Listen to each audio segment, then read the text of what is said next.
मैं राइटर बाबू आशीष रिंकू आप लोग तो अपने चैनल में स्वागत करता हूं। तो आज मैं फिर से फुल और फ्री बहुत ही दर्द भरा सैड सॉन्ग लेकर आए हैं, जो कि ट्रेड आप लोग के सामने है दिख रहा है। तो अच्छा लगे तो लाइक कमेंट और शेयर करना ना भूलें। ज़्यादा से ज़्यादा मेरे चैनल को सब्सक्राइब करें और अपने दोस्तों को शेयर करें।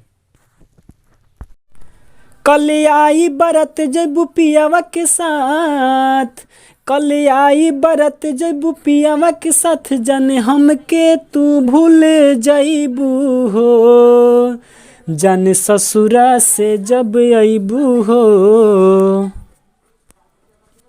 जाने ससुरा से जब अबू हो त हमके जियते ना पैबू हो, जन ससुरा से जब अबू हो त हमके जियते ना पैबू हो। कल आई बरत जैबू पियावा के साथ, मजा लेबू पाजा जाई हो, तब यारवा याद न आई हो, खाली पियावा की मोह सताई हो, सब जईबू तू भुलाई हो। सुनो ये रानी बतावतनी, सुनो ये रानी बतावतनी, हमरा के नहीं बचैबू हो, जन ससुरा से जब अबू हो, जन ससुरा से जब अबू हो त हमके जियत ना पैबू हो, जन ससुरा से जब अबू हो तू हमके जियत ना पैबू हो।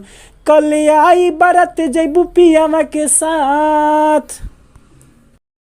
जहाँ डॉट डॉट का स्थान छोड़ा हुआ है सिंगर लिखा हुआ, वहाँ अपना नाम सिंगर जोड़ सकता है और बाकी सब नाम वैसे ही रहने दें। राइटर बबू आया आशीष रिंकू के, छोड़ देलू आदेश चिंटू के, राइटर बबू आया आशीष रिंकू के, छोड़ देलू आदेश चिंटू के, अब जईबू आंगन साजन के, अब जईबू आंगन साजन के, तब याद न तू कर पैबू हो, जन ससुरा से जब अबू हो, जन ससुरा से जब जईबू हो त हमके जियत ना पैबू हो, जन ससुरा से जब अबू हो त हमके जियत ना पैबू हो।